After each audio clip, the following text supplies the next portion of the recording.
What's up, tribe? Nick here from Ottawa, and in this video we're going to talk about footwear. Now, a good place to start is maybe talking about what is footwear. Footwear is clothing that we wear on top of our feet. Okay, and if we want to go even a little bit deeper, well, what's clothing? Clothing is something that humans wear to cover their bodies to protect us from the environment. Okay, so footwear is clothing for the foot. Clothing is worn to protect our bodies from the environment, and that's an important base premise to remember when we're thinking about footwear.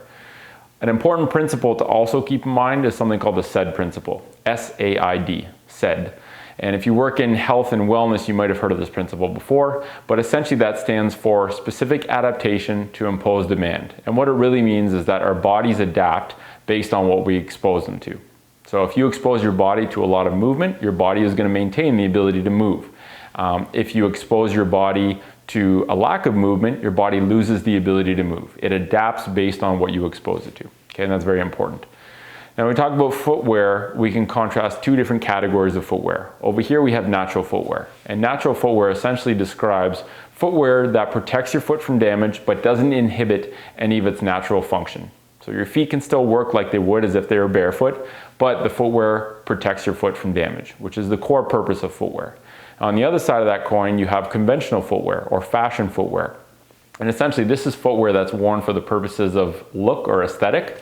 And essentially, this footwear ends up damaging your foot over time. Okay, so you have natural footwear, and then you have conventional or fashion footwear. Now, when it comes to natural footwear, there's really four things that you got to keep in mind in terms of determining whether a shoe is a natural shoe or whether it's a fashion shoe. Okay, and those four things, if you want to remember them, a good mnemonic to say is free them wonderful feet.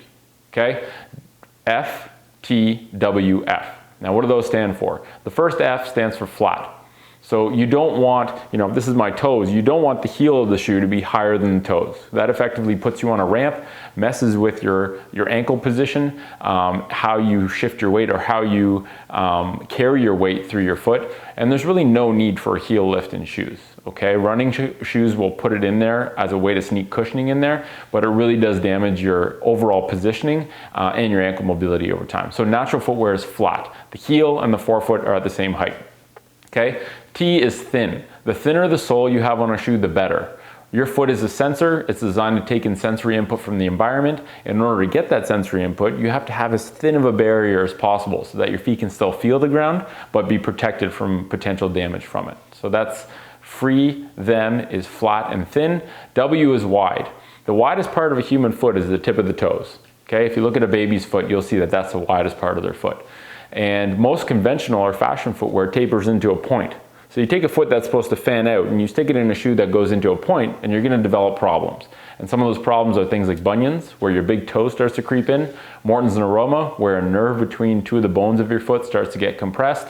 If you compress and kind of squish the foot, you also lose the ability to develop a stable tripod position of the foot, which can result in the arch of your foot collapsing inward, which up the chain can make your knee collapse in.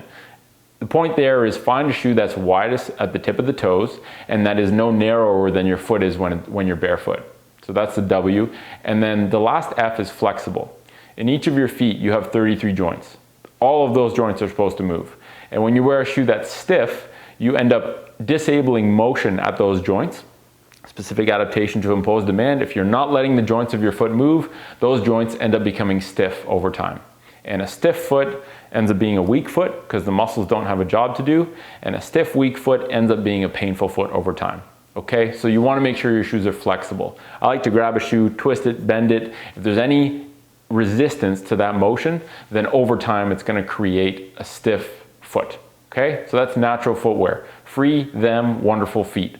Flat, thin, wide, flexible. Those are the features to look for. And if you know those features, you don't have to be worried about finding the exact style that's perfect.